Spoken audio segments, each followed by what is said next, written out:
Seperti biasa, pagi dimulai dengan rutinitas seorang ASN muda berangkat kerja tepat waktu, lalu melakukan absen pagi. Setelah itu, saya mulai menyiapkan pekerjaan hari ini. Sebagai ASN, saya dituntut bekerja secara kompeten, memahami tugas, mengikuti SOP yang berlaku, dan memastikan setiap proses berjalan rapi, teliti, serta bisa dipertanggungjawabkan. Namun, di tengah jam kerja, ada satu kebiasaan yang kadang muncul dan sering dianggap sepele. Nah, yaitu membuka TikTok.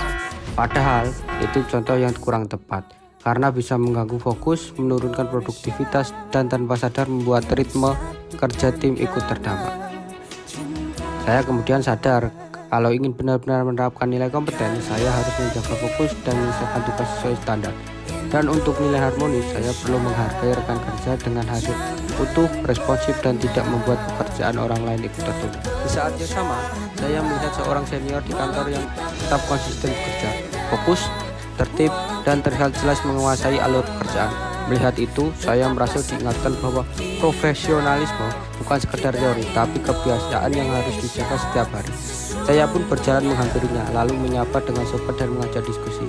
Saya meminta beliau mengajarkan dan memberi arahan terkait kegiatan inventaris dan digitalisasi peta-peta lama, mulai dari mengecek kelengkapan data, mencocokkan hasil scan dengan rekapan, sampai menata dokumen agar tertib, mudah ditelusuri, dan hasilnya lebih akurat. Nah, dari diskusi itu saya belajar bahwa bekerja secara kompeten bukan hanya soal menyelesaikan tugas, tetapi juga mau bertanya, mau belajar, dan memastikan kualitas hasil kerja tetap terjaga.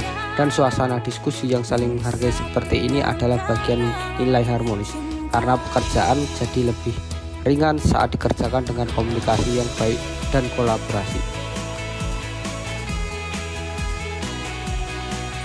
Nah, seperti itulah penerapan nilai berakhlak dalam kehidupan sehari-hari seorang ASN, terutama pada nilai kompeten.